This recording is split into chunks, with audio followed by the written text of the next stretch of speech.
on the ELTS website. And I think some people have been here before. Many people are new to this, so I just want to encourage everyone. This is not a presentation. I do have a lot to present today, but this is absolutely a discussion, and we want to make this as interactive as possible. So please interrupt, give your opinion, disagree, ask questions. This is really for everyone. So this month's ELTSociety, English Language Testing Society webinar is sponsored by ELTS itself. So I just want to thank the sponsor. Let's go ahead and talk about assessing speaking. Should we move forward? Yeah. So the first discussion question that I would like to just start us out with discussion questions. So when assessing speaking in a foreign language, how much importance should we give to grammatical accuracy versus fluency in communication? I guess that's our first question. So I'd just like to hear what people think about that to begin.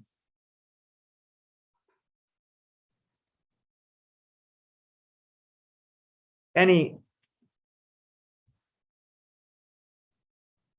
comments? When assessing speaking, how much importance should we give to this idea of grammatical accuracy or to fluency in communication? I think for our program, it depends on where you are. We work with beginners all the way up to graduate students, and we certainly want our graduate students to be sure that they're more grammatically accurate.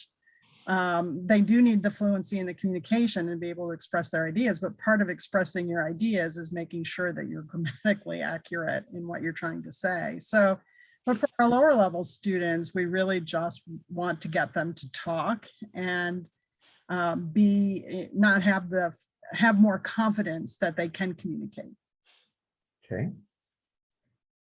Anyone else? It seems like the decision about which one you're going to emphasize or how much you emphasize each one will have really big differences in consequences depending on who the student is.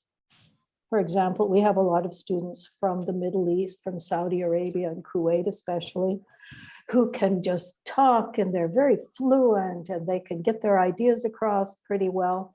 But the grammatical understanding is not so great. Other students from Japan or Korea whose understanding of grammar is better. And because they've written, if they're doing a presentation, they've written out everything and memorized it, their grammar is pretty accurate, but it's not authentic fluency, I don't think.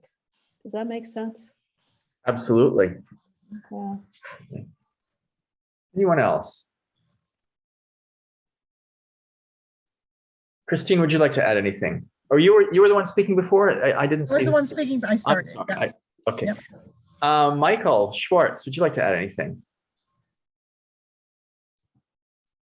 I think there's sort of a bootstrapping effect, and others have already mentioned that, that for successful communication, you've got to have the fluency, you've got to have the vocabulary, but you also have to have some of the grammatical accuracy. It doesn't have to be native speaker like, but it certainly has to be intelligible, and that's, I think, what we're striving for. And it also depends on what their trajectory is. Are they wanting to be is their career in communications like a news anchor? There's certainly higher expectations for that person than there are for others who might just be in business, where more of a business English language franca is appropriate. So it really kind of depends. So yeah, I think one of the ideas that Christine expressed was that the fluency in communication seems to, in her teaching situation, seems to be more important at the lower levels, but as we move up to the higher levels, then grammatical accuracy becomes more important. Would anyone else agree or maybe disagree with that?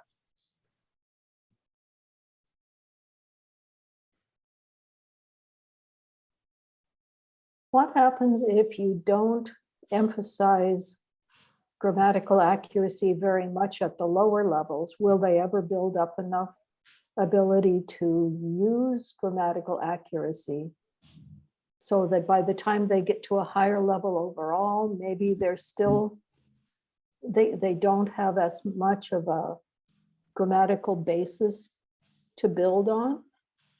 I mean, would it be too late if you're emphasizing mostly communication at the lower levels? Then by the time they get to the higher levels, is it too late to emphasize grammatical accuracy? And I don't know if it's yes or no or which way is better, but what do you think? Any comments on that? That's a good question. Anyone have any comments? I think that's a great point. Where does that come into play? I mean, certainly your point, Marla, about the Arab student, the Arab students being that's what we're seeing exactly. And, talk a mile a minute, but, or we, and some of our students who can express an idea, but have no tenses, so there, yeah. When do you start introducing that to make sure they have a good, solid platform about grammar? Let's go ahead and look at the second question. So it seems that a lot of people are leaning towards this, at least some importance to grammatical accuracy. So when we think about correcting errors or identifying errors, how do we decide which errors are more serious than others? What would be a basis for evaluating errors?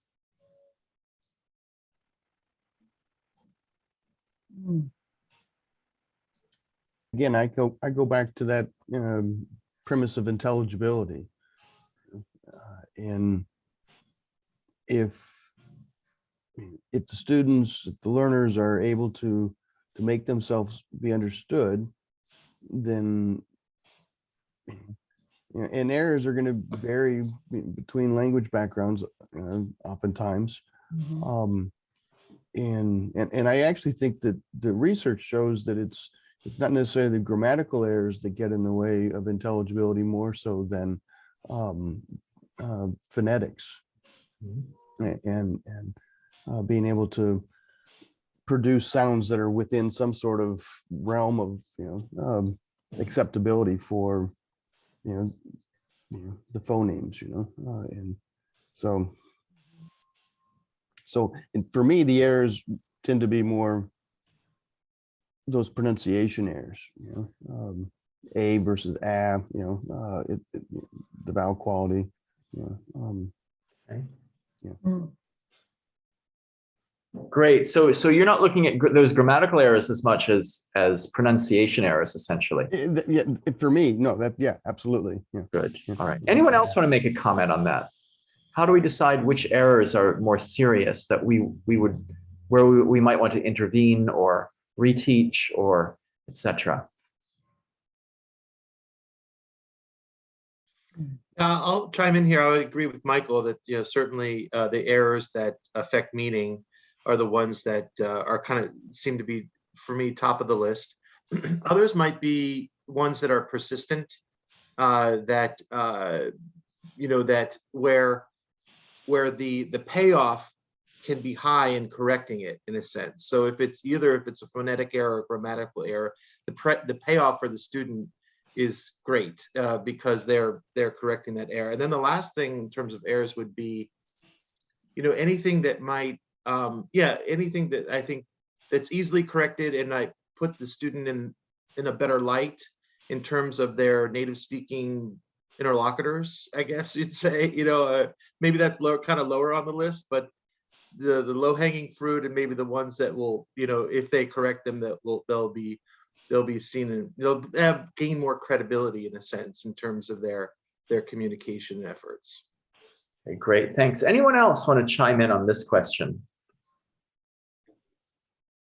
Okay, great. Let's go ahead and another discussion question. And this is the one I sent to you, so maybe you have more of ideas about this one. In your own teaching situation or in your own institution, what are the greatest challenges to good assessment of speaking? And I'll just start by sharing some of the ones that I see in my own institution. And I see often in our speaking assessments, we're not measuring the entire construct. So we may only be focusing in some testing situations, we may be focusing, I feel, far too much on pronunciation as an evaluation of speaking. So we sometimes may give us what we call a speaking test, but we actually are only evaluating, or we're mainly evaluating pronunciation, and we're failing to give adequate consideration to other aspects of speech.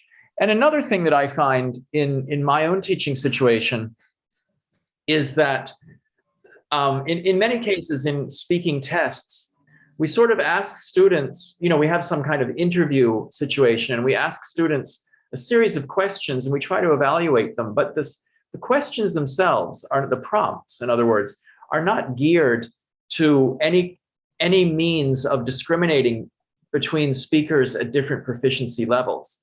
So they all sort of get these general prompts, and we all, we get some kind of response from them. But I'm not sure that the prompts themselves go far enough. In other words, they're not geared towards different proficiency levels. So that's how I want to answer this question. And now I'm interested in hearing how you might answer this question.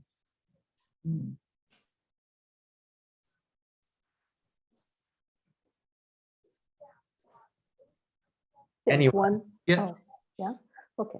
I think one thing is differences between teachers about how they judge. For example, if we're talking about pronunciation, if there's a speaker who's easy to understand, but definitely has an accent and isn't doing all of it doesn't sound like a native speaker, some people will grade them way down, and some people will say, I understand you, you're fine. Or whatever other measure it is, different people interpreting it differently. And so two people judging the same sample might have entirely different opinions. I Okay. find that too, Marla, even with a rubric, you still can't agree that Yeah, what you're hearing. yeah. Interpreting the rubric or judging what's a 5 or what's a 1 on the rubric. Yeah. And sometimes maybe that can be due to the rater's familiarity with a particular accent, maybe they can understand everything that someone says, even if another person could understand nothing. And I know in my institution, another issue with speaking assessment is feeling comfortable speaking fluently to a computer. So some students can speak quite fluently, but their test results, at least for standardized, speaking tests, it says that they have no ability because they don't get too much out during those tests. So. Anyone else want to take a shot at this question? For me, as the director of our program, we don't assess for speaking. We don't use a speaking assessment for our placement purposes. And part of that is some of the items that other people have talked about, the variability in terms of assessing using a rubric. But really, for us, it's more of a time constraint. We just don't have time. And so we use reading and writing and grammar, but we don't have a speaking assessment at all. Other programs where I've worked or been the director of, we have had, but we've had, there's been more time in that placement process available to us, but not here where I am working currently. Okay. And what about, so that's for placement, but what about once they're in their classes? Once they're in their classes, the teachers, I don't actually teach anymore. I'm the director, so I go in and I observe, and I actually teach a class on assessment. But the teachers themselves, they develop their own assessment, instruments using the textbook materials, vary, throughout the semester. At one program, one of the professors was using a debate, but I didn't like the debate because it's too easy for 3 or 4 students to hide behind one very vocal individual who's doing all of the talking in the debate, and the others are getting a score for that, but they're not actually producing any language. And so I kind of discouraged the debate format because not everybody speaks during that time. I'd rather see the students giving oral presentations or participating in some sort of a skit or some mock-up conversation, that sort of. But the debate, like I said, that more assertive person tends to dominate the interactions. Right. Okay. I want to go back to Marla's point actually for a moment, because I think she brought up a very good issue about accents. And I'm just wondering how people feel about this idea of using native speech as a standard. Is that something we should do, or is that something we should avoid? Michael, I would, maybe you could define native speech.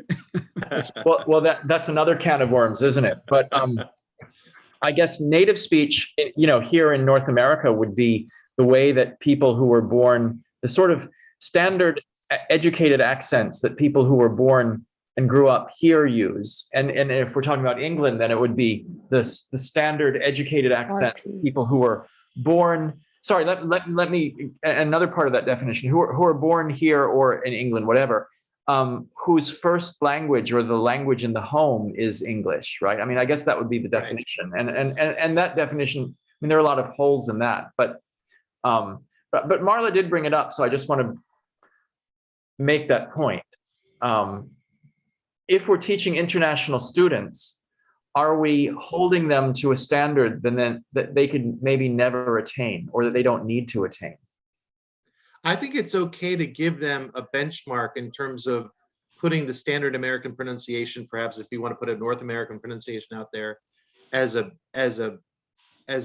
benchmark. But the very quick caveat to that is that is the importance of competency and not mastery. We know that we have certain students who will not be satisfied unless they've mastered something, and I think you're always trying to communicate with them that is not, that's not, well, I mean, it's fine if they want to go for it, but you don't want them to get bogged down in with the idea of mastery.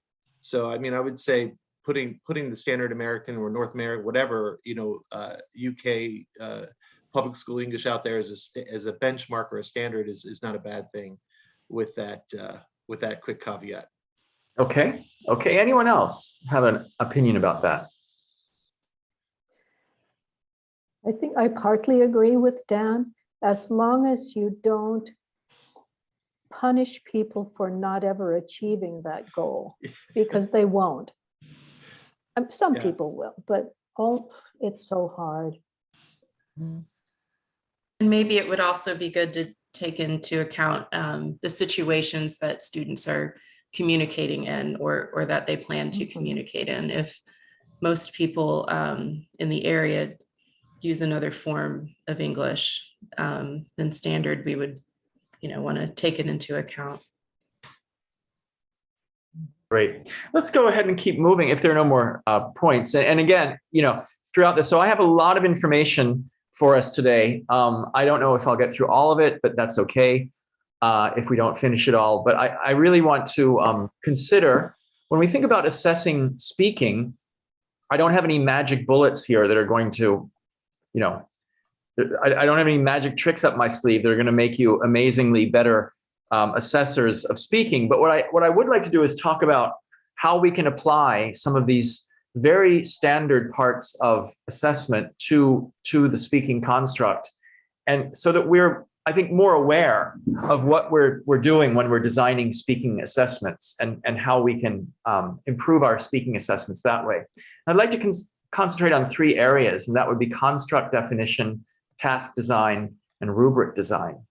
And I think if we feel like we're more in control of those areas, then ultimately we will be able to produce better tests or work in systems where we have other people producing better tests.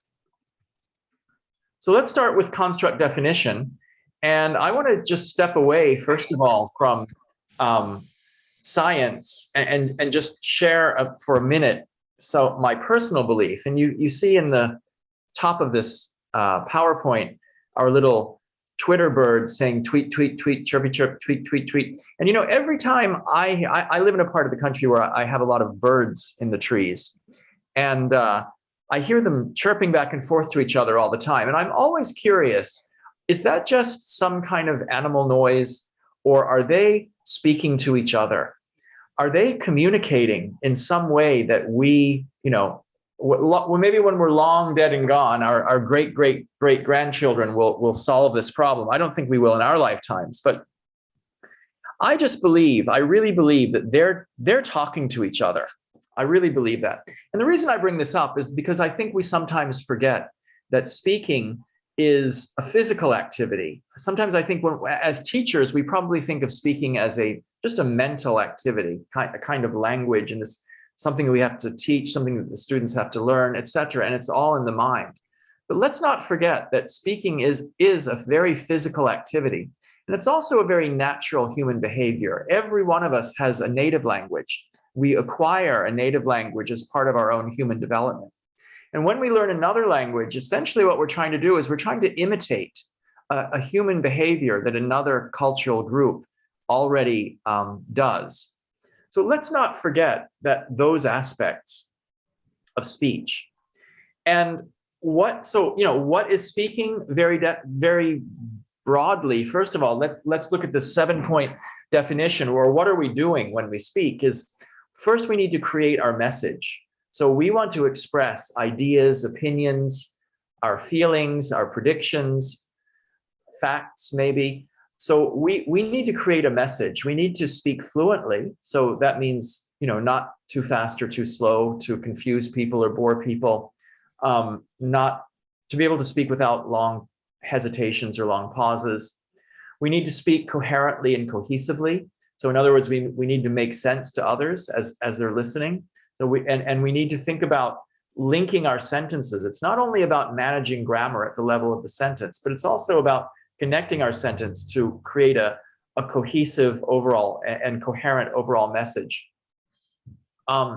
We need, of course, to select vocabulary to express meaning. We need to have that vocabulary at hand. And if we don't, and we have to think about it too much, then that's going to affect our fluency, as we're kind of struggling to get that, you know, to recall that vocabulary. We need to manage our syntax and grammar. And we need to use comprehensible pronunciation. And we also are going to express finer shades of meaning, or maybe even emotion, through our stress and intonation. And we're doing all of this at one time.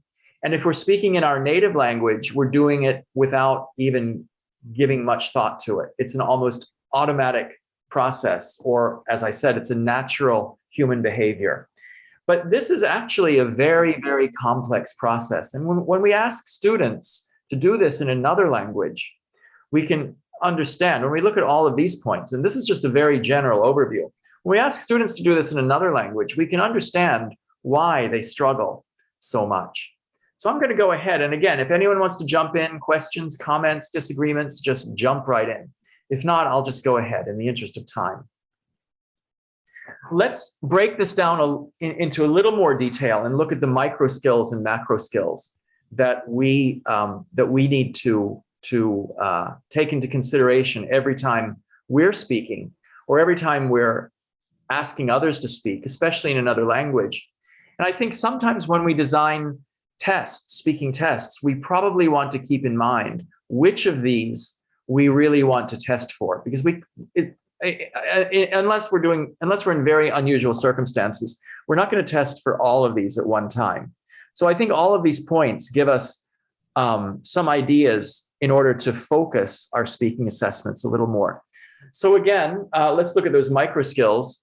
starting out with producing English phonemes recognizably, and recognizing, in English that words may have different pronunciations in their stressed and unstressed positions. And we depend on that as part of fluency and coherence. Producing correct words, as I mentioned before, words and phrases for lexicogrammatical meaning. Also, but not only the meaning of the words themselves, but using words correctly for pragmatic purposes. Maintaining fluency, using grammar correctly, and that means identifying word classes. So, is this word, should I use this as a noun or a verb or an adjective? Taking care of tense and aspect, as someone here mentioned already.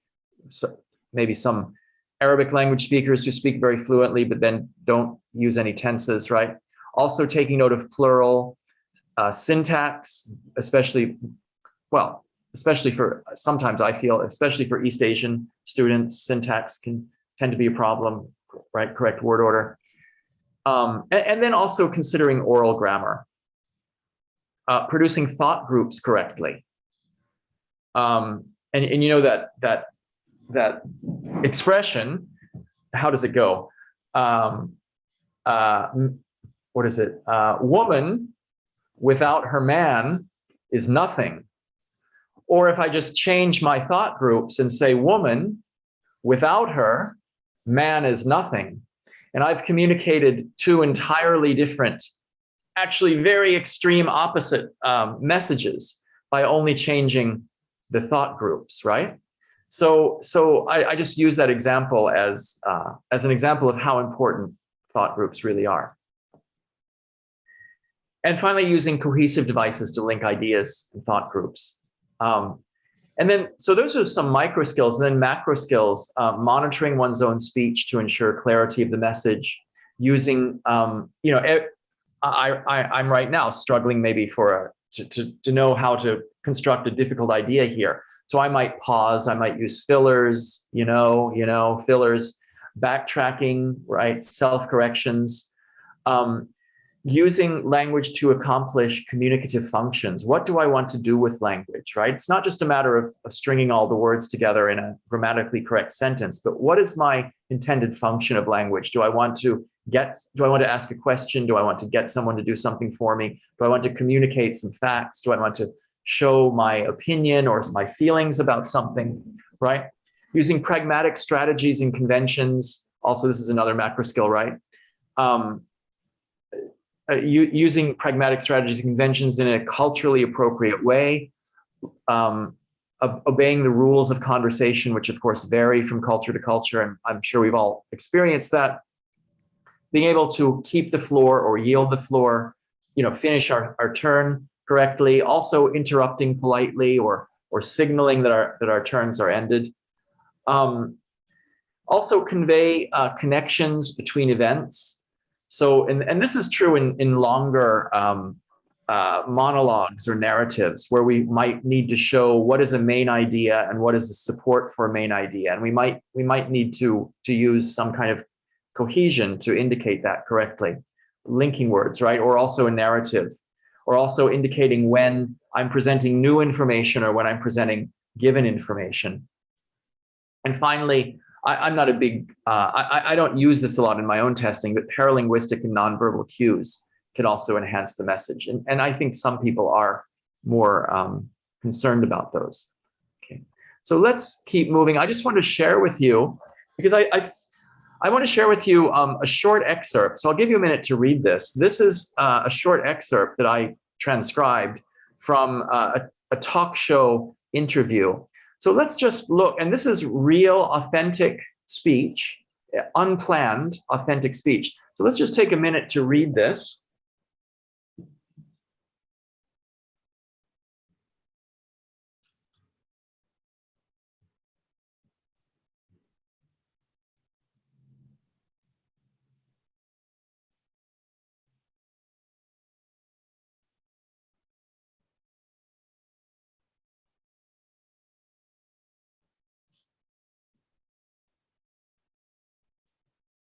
So when we're looking at this kind of language, I think any student who produced this in writing would get a really low grade, right? In fact, I don't think any student would produce this in writing, but if they produce sentences like this, similar to this in writing, I don't think anyone would be inclined to grade them very highly. But again, this is unplanned native speech, authentic speech, right?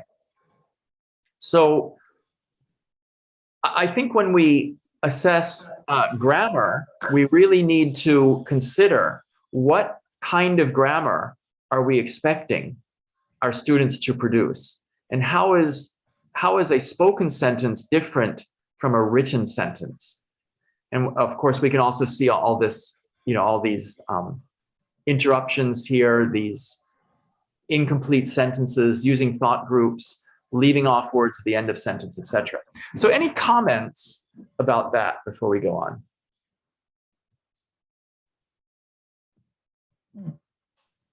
I mean, this certainly is interesting in terms of, sometimes we have students write dialogues so that they can, practice something that you might be focusing on. But, looking at this type of transcript, it would be, just having dialogues just isn't a natural sort of thing to write a dialogue. Mm-hmm. Yeah, but I think most of us wouldn't expect this. I think most of us wouldn't expect our students to write this kind of a dialogue, right? Exactly. Yet here is a model. So is this good English, or is this not good English, or can we use it with students? Should we hold this up as a standard? Not as a standard. Not as a standard, why not? I think if you showed this to students, it would be more to show what happens in language rather than what should happen or what they should try to make happen. Because this is, it's probably not a typical exchange. The rest of this interview was probably, it made more sense. But just to show that sometimes things don't make sense because people are thinking while they're talking, or I'm talking about one thing and you're still talking about the last thing, or etc. Let's go ahead and remember, generally we can divide spoken communication into two very general types, which are interpersonal and transactional. And we tend to use these in very different ways, for different purposes. So interpersonal communication is that which is used to maintain social relations. We use language to show friendliness. And, examples of this might be chatting with your friends, storytelling, asking about friends and relatives, gossiping, catching up, these kinds of things. And just think about meeting your friend for coffee and having a nice long conversation, and then you two part ways, and maybe you spend an hour together, and you may not remember much about what you talked about, or you may not ever use that information in any way. It's more like it's just nice to see that person, and this is the real function of that language was just to maintain or to improve social relations. We spend a lot of time, in fact, we spend more time on interpersonal communication than on transactional communication. Yet we tend to teach and test transactional communication as though that's the only kind of speaking that our second language students will need. Remember, transactional communication is that which is effectively used to convey information. What we're doing right now is mainly a transactional speech type. Although in the few minutes that I came on before we actually got the webinar started, I kind of chatted with people for a few minutes. So where are you zooming in from, et cetera, et cetera. Did I see you before on our last meeting? And that's essentially interpersonal. I'm not going to use that information in any way.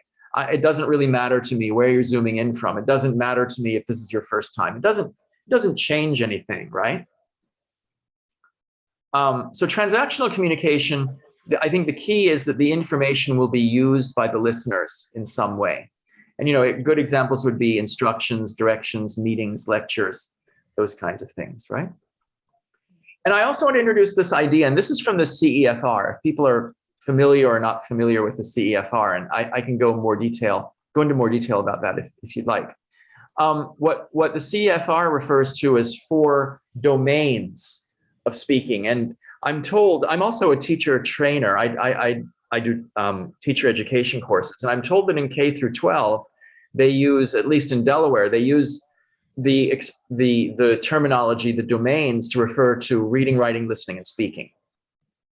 Of course, I call those the 4 skills, and the 4 domains, as is used in the CEFR, refers to something entirely different. So let's look at the 4 domains, which are personal, public, professional, and educational. So this personal domain would be any kind of language we use at home, or if you're a student, maybe a homestay situation, on family trips, when you're out with friends.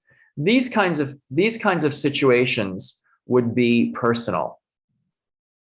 The public domain would be that kind of language that we use when we're with people that we don't know as intimately as we do on a personal level, but that are not professional. Essentially, all of those kinds of public interactions that are not professional or educational.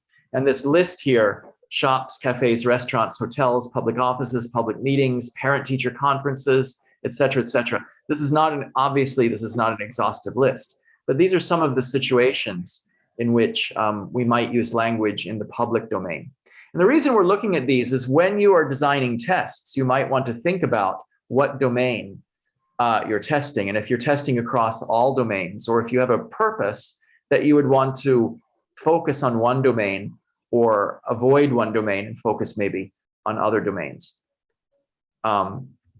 And then again, there's the occupational professional domain, which is the language, the kinds of language that we would use in offices, factories, shops, places of business, government agencies. And this, of course, would tend to be transactional language, probably not too much interactional language. And finally, the educational domain, which is the kind of language we would use in schools, universities, labs, and libraries. Again, this tends to be transactional.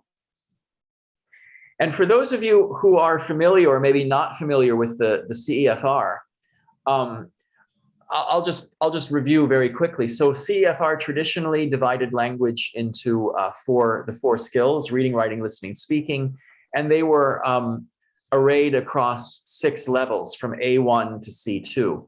Very generally, the A levels tended to be the lower levels where people were still kind of language learners, working on the basics of language, and very limited abilities of authentic language use, maybe in very limited situations. When you get to the B1, B2 level, we sort of look at our language users as able to use language in the public domain. And the C1, C2 level is where our language learners can interact better, really, really effectively in professional and educational domain. Now, for those of you who, some of you may know and some of you may not know, that's all changed in 2019. The 6 levels are maintained, although they did, if you can see, they did add a pre-A1. And there's also, in some of the descriptors have gone into like an A2+, B1+, B2+. So that there are more shades of descriptors. But I think the most important change is that they did away with reading, writing, listening, speaking, and they replaced that with production, reception, interaction, and mediation. So a completely different way to look at languages. Some of you may think that's never going to last. I myself am wondering if textbook publishers are going to kind of keep up with that, or whether sooner or later things will go back to your standard reading, writing, listening, speaking. But I do want to share some of the descriptors from the CEFR update from 2019. So what's on your screen now is the overall production. So what we used to call speaking, but it's now production. And we can see that this is broken down into different kinds of production, like sustained monologues, describing experiences. So in any kind of situation where you would need to use, you would need to partake in those long turns to describe some kind of experience. Or you could also have a sustained monologue where you are giving information. And you can see from these descriptors that we can rate language at every level from A1 or even pre-A1 to C2. Still in oral production, we can talk about public announcements, and please note this is not listening to. This actually means giving public announcements, and then addressing audiences. So a kind of presentation, whether that be academic or more general. So these are all examples of oral production where the production is really one way, right?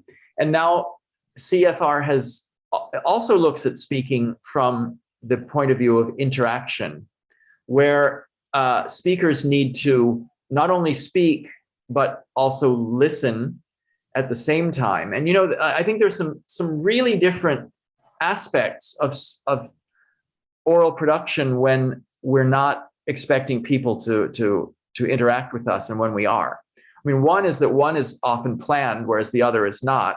And the other is, when it's only production, we may not expect our listeners to understand everything. Whereas when it's interaction, we often expect our listeners to understand everything. When we're speaking, when we're doing this kind of one-way speaking, and we've been able to plan, we don't have to think quickly about what our listener said and respond to it. Whereas when we're interacting, of course, we need to be able to respond. So those are very, very different kinds of speaking tasks, right? And again, here are the descriptors for overall oral interaction. And we have descriptors for understanding and interlocutor, descriptors for conversation, descriptors for informal discussion with friends, descriptors for formal discussion at meetings, okay? And also obtaining goods and services and using telecommunications. And that's another way, by the way, that the 2019 update of the CEFR has changed, is it includes online communication as a separate category now. Okay? So all of these descriptors, I think, can be used really, really well when planning speaking assessments. So if you're interested in looking at these in more detail, they're here. You can also find them on the CEFR website. You can download the PDF of the entire 200+ page document. But I think it really helps when we try to design speaking tests to start thinking about, well, what is it actually that we want our students to do when speaking? And so all of this that we've looked at is really all about better defining the construct. I believe that the better we can define the construct, the better our assessments will be. So any comments about construct definition before we move on?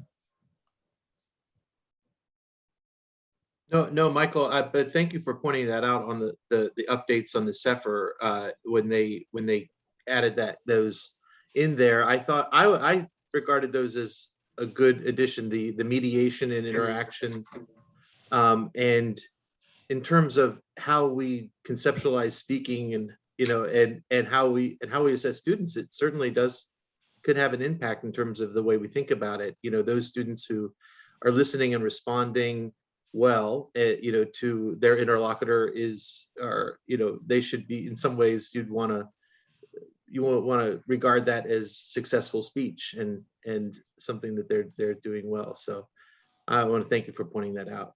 Oh yeah, and a couple months, it was just in the past couple of months, I had a discussion in one of our faculty meetings. We were reviewing the descriptors for awarding diplomas at different levels in my program, and we had a big discussion actually about whether right now on our speaking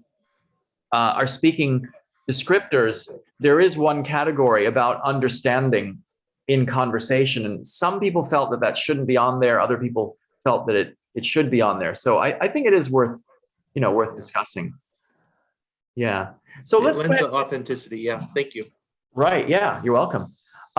So when all of these things we just talked about, all these points that I just made, I just think that when we consider the construct, when we design speaking tests, that can help us to assess the entire construct and not only a part of a construct that we may be focusing on. It also can help us design the kinds of speaking tasks that we would like to focus on. And also, I think it will also help us to create a range of speaking tasks in order to better discriminate between different levels of speakers. So moving on, obviously, and this is really obvious, but maybe it's worth taking just half a minute to point out that speaking tests always consist of three parts. So of course, there's some kind of a prompt, and that might be spoken or written, or nowadays it might be computer generated. There's a response, and I'm hard pressed to think of an example of where that response will not be in oral form.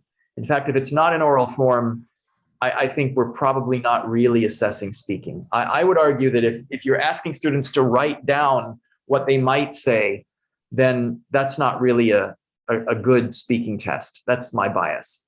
But I believe that the response should always be oral. And that response could be anything from one phoneme to a 10-minute speech or even more, and anything in between. And finally, we need some means of evaluating that response. And for any kind of lengthy response, that should be rubric moderated. And I'm going to suggest right now in a few minutes that even for very short responses, we can use some kind of modified rubric to assess even very short responses. Okay. So again, continuing with types of speaking assessment, we can divide those into categories like imitative, intensive and responsive, interactive, and extensive. And imitative, essentially, that means assessing pronunciation. We have no intention of assessing meaning. We're only focusing on pronunciation. And that could be single phonemes, but it could also be super segmentals, right? When we talk about intensive and responsive speaking assessments, we're really focusing on very short, controlled forms of language. There may be some kind of meaning created, but the focus is really on the form, the mechanical aspects of language. When we talk about interactive, we're talking about true speech that requires a listener or an interlocutor, right? So going back to that CEFR distinction between interaction and production. So the interactive would be essentially conversations, discussions. And then extensive speaking, where we're asking the students essentially to generate longer monologues, and those might be planned or they might be unplanned. And I want to suggest how we might, just a few examples, and I'm sure you have many more. And again, if you've just joined, if you joined late, please feel free to jump in. Oops, what happened? Please feel free to jump in and comments, questions, disagreements. I'm happy to hear all of it. So let's think of a few imitative designs. One could be simply repetition, where students repeat words or phrases. And I have some examples here, like in the first one, they're focusing on the O phoneme, go, home, phone, rose, grow, snow. In the second one, we're looking at a consonant cluster in the beginning of a word, like street, straight, street, strict, strong, or maybe a short phrase focusing on the A phoneme, like take the train, play a game, say my name, right? Or we might also use minimal pairs, where we're looking at some distinction between phonemes. So for example, pair, bear, looking at the PB, right? Or wash, watch, looking at the sh versus the ch, etc. Hey, Michael, can I ask you a question? I'm just wondering, what does the research tell us about teaching students to hear sounds before they reproduce them? Because if they can't hear the sound because of their native language, it wasn't in their native language, that sound, do we teach sound discrimination? How do we take this into account? Oh, absolutely, absolutely. And I think when we're really doing this imitative, when we're working at this imitative level, we're really testing pronunciation. And I always like to say that pronunciation is a bridge between speaking and listening. So absolutely, if they don't hear the difference, they're not going to be able to recreate that difference. So absolutely, this is both But I guess I'm focusing today on how we can assess their production. That's kind of what I wanted to focus on today. But absolutely, absolutely. Pronunciation is a bridge between listening and speaking. And it's just as important that they can hear those differences as that they can reproduce them. Because if they don't hear them, then there's a reception issue too, right? If, if they don't know, if I told them that a bear was outside their door and they thought I left a pear outside their door, they might be in for a big surprise, right? So even in something, if we're only assessing a minimal pair or even just a phoneme, we can still use a very simple rubric. So rather than just saying it's right or it's wrong, let's look at the bottom of the screen here at this rubric, this very simple rubric that I've designed, where they get full 2 points if the pronunciation is clear and correct or their phoneme distinction is correct. They'll get 1 point or sort of half marks if their pronunciation is clear but not correct. Or if their phonemes, let's say it's a minimal pair, right? They're distinct, but they're not actually correct. So they're getting something for that, right? If they're able to make a distinction, but not actually in the correct way. And then 0 if they're completely unclear or the phoneme is not correct. When we're looking at these intensive and responsive task designs, we might simply ask students to read something, read it back to us, or we might have them identify pictures, or we might have them complete a dialogue. And I'm just showing you on the screen here some variations. And again, when I talked about using test questions that can discriminate between lower and higher level students, let's look at the picture of the bicycle and the boat. And if we look at the questions that go with it, we might start by asking, what color is the bicycle? What color is the boat? Can you ride a bike? Would you rather ride a bike or row a boat? Why? What sports do you like? What sports do you actually, or when do you play sports? In these situations, we're actually pushing students through a series of progressively more difficult linguistic challenges. I think that goes a lot farther in being able to clearly discriminate among our students than if we just ask a kind of series of questions that are all basically at the same level. And I think in my teaching situation, that's something I often don't see teachers doing enough. So I just wanted to point that out. And again, a very simple rubric you can see in the upper right-hand corner. Again, we're dividing between full points if the meaning is clear and the grammar and pronunciation are correct, half points if the meaning is clear but there are grammar issues or pronunciation issues, and nothing if the meaning is unclear and the grammar and there are also grammar and pronunciation issues. And if the meaning's not clear, we might not even know if their grammar is right. Okay. But I do think it's important not just to do this dichotomously and say it's either right or it's wrong, because ultimately students, the purpose of speech is to produce meaning. And if students are able to do that, then I feel like they should get some points. Okay. Interactive task designs, I'll just quickly show you 3. We're almost out of time here, aren't we? I'll just show you 3 very quick examples. One is an interview, so where a teacher is interviewing students, or a role play where 2 students are working together and the student is only monitoring, or a pair discussion where the students have to talk together and again, the teacher is silent and only monitoring.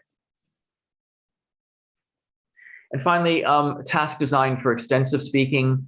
At 3, I've only included 2 here, but another one that's not included here is descriptions. But 2 very different kinds of tasks would be an explanation or a narrative. And we need to use different kinds of language if we try to explain something in another language, right? In this case, our students trying to explain something in English, where the whole speech style might be built around introducing main ideas and then supporting those ideas with details and examples. Whereas a narrative is a very different kind of speech act, where we need to, the student needs to establish a clear beginning, link a series of events in a chronological order, and then demonstrate some kind of clear ending or resolution. Of course, tenses will be different. depending on whether it's an explanation or narrative, and also the kinds of collocations, the way that we're going to link our sentences together to create fluency and coherence. Those are going to be also different kinds of collocations, depending on what kind of task the students are given.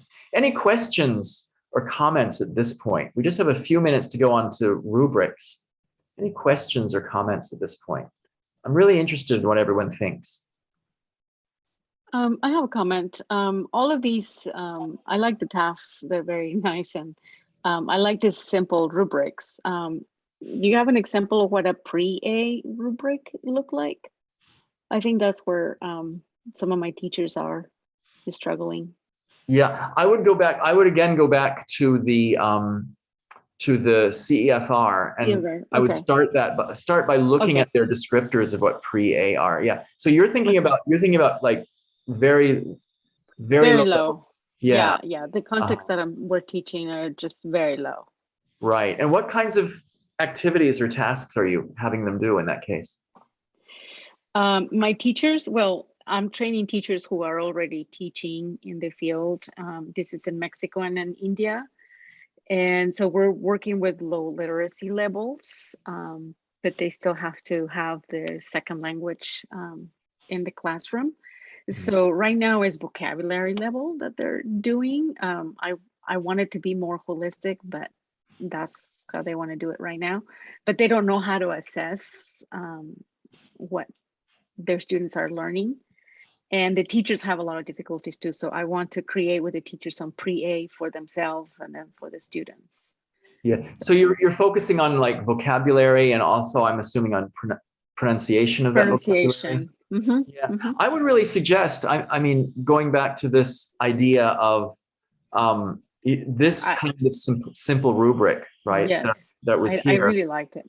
Oh, thanks. And also, you know, these kinds of things. I mean, you might do a lot with these task cards where there are pictures and they have to just demonstrate. And they may have to not only name dog, cat, fish, but they might have to say, you know, maybe even this is a dog, this is a cat, this is a fish. Might be a way to build a little more language into it. Right. Yeah. Thank you. Great. You know, unfortunately, I had a lot to say about rubrics also, but I think we're out of time. So I want to, oops, wait a minute. I don't want to do that. Let's go forward all the way. Is that working?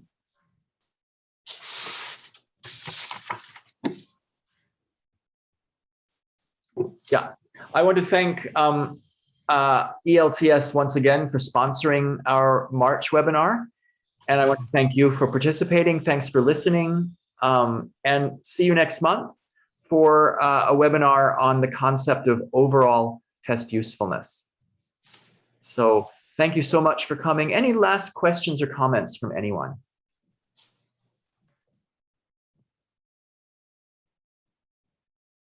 No, just thank you for providing these sessions. These are really informative and helpful. Oh, great. I appreciate it. Thank you. Thank you. All right. I'm going to stop my share and I'm going to turn off the recording, and the recording will be available to you on the website very soon, I think. All right. See you next month. And someone said in the chat, could you share your PowerPoint? Will that be available on the website too?